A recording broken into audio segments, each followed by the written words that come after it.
We knew that fans wanted to be a part of our games at Progressive Field this year, and unfortunately we can't let them in person, but we thought that cutouts was the next best thing to being there in person on site. So we started our cutouts. We did a little test with those the first homestand to make sure we could do ones that would create, a good impact, but to stand up to the weather. And so now we're going on sale today to the general public. They're $100 each. The proceeds will benefit Cleveland Indians charities, and the cutouts will be installed before our August 21st game. So fans will be in the park for 20 games after that. We're going to do 1,000 for right now, just to make sure we can keep up with production. So I suggest they get online as soon as possible, probably within the next day or two before we sell out. And we will, let fans know, obviously, if we can go on sale with more. But for right now, we just have 1,000. So they should hit that website, later today or tomorrow. And that's indians.com/cutouts.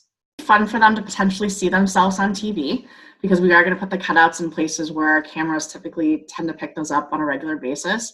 So just to kind of get a little enjoyment out of being a part of the season, which unfortunately they can't be there in person, but they can kind of see themselves on TV enjoying the game like they normally would.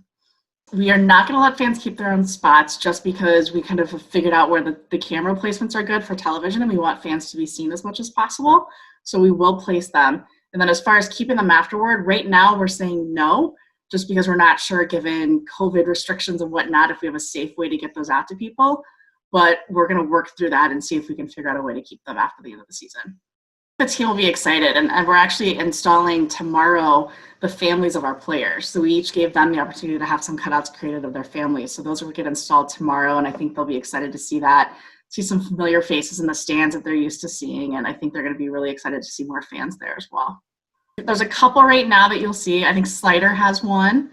John Adams has one with his drum, and the hot dogs. So you will see a few familiar faces in the stands. I think the best way is just to follow us on social. We're doing some fun things on there to try to keep fans engaged and enjoying the team best that we can, showing them some behind the scenes things that they don't typically get to see. Really just following along and cheering us on. I think it's just given everybody a chance to feel like they're a part of this weird season. They can't really be in park anywhere across MLB, so a lot of teams have started these cutouts just to give fans a way to be a part of the game.